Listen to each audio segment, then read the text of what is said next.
my friends. Hey, thanks for watching those boring videos at the beginning. Sorry, I'm a one-man show, so I can only do so much work. Filming, sanding, two-person job. Hey, before I get started, let me show you what we got today. I'll show you what I got. Today we're going to do some rudder repair. Here we got this rudder. This is basically a polyester with a resin formed mold rudder. What happened was had severe cracks at the top, and water had gotten in and starting to rust away at my kind of rudder shaft here, and so I had to cut out, find the deep crack. It almost fell apart in my hands. I had to come out the deep crack, cut it down here, and dried it out. So what we're gonna do today is that you could pour a form and you could pour some resin in here with some Cavasil, kind of mix up your own paste, pour it in there and shave it. That's option one. Honestly, that's the easiest option. Knowing me, I'm gonna choose the hardest option, and that is we're gonna do some 80 ml Divinyl foam. We're going to form up the foam, two sides, put together in some polyester paste or polyester glue, or whatever you want to call it. We're going to put it together, squeeze together, and put foam in here, and then we'll just basically fare over and add glass. It's a little more work, but I have a lot of foam, so I'm going to go ahead and do it this way. So, alright, I'll show you what I got. About this foam, you can only buy full sheets. So I had to buy a full sheet of foam. So what we did here, made some forms out of cardboard. I'm gonna cut out this foam. I'm gonna put it back into that rudder, kind of shave it, fit it. It's gonna take a little while to shave it, and make it fit in there the best I can.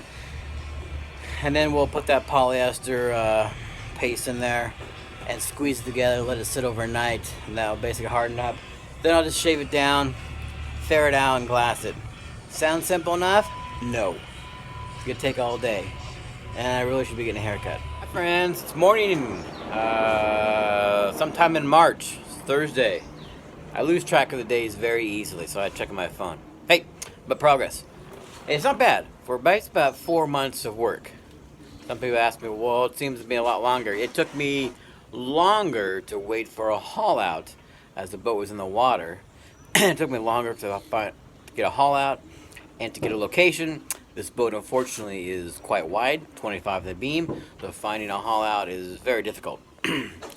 Which is hence another reason why I'm spending so much time on getting everything below the waterline as perfect as I can, because hauling this boat out probably cost-wise in the U.S. not feasible for me.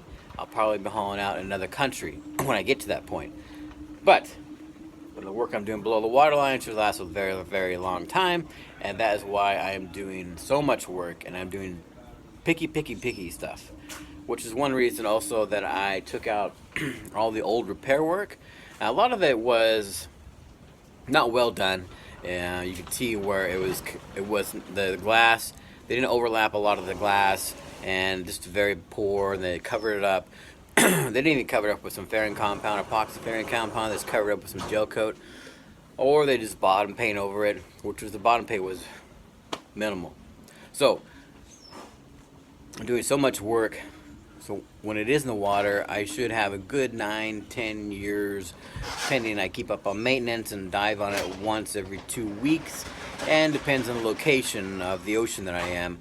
I should have a pretty good chance of keeping many years on this below the waterline.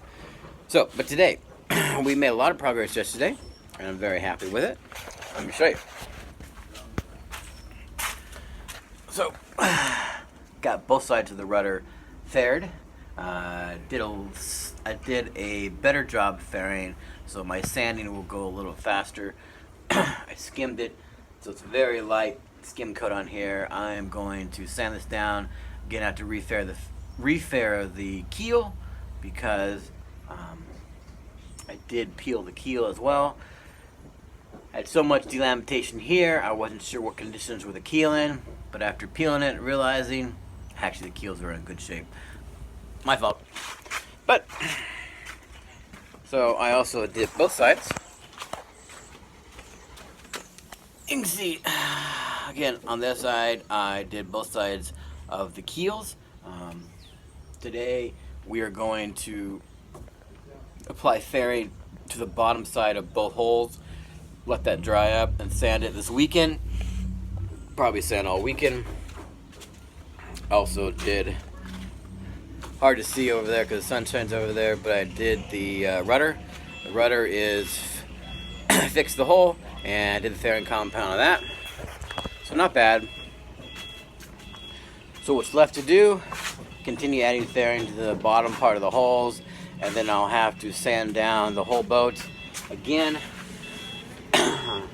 My process that I like to do is I take a spray can and I just kind of lightly spray it, so I know when I sand it off, he's giving my low points. These are my low points. My high points, I sand it best I can, but then I will have to come in and then I'll re-skim this as well to fill in these low points.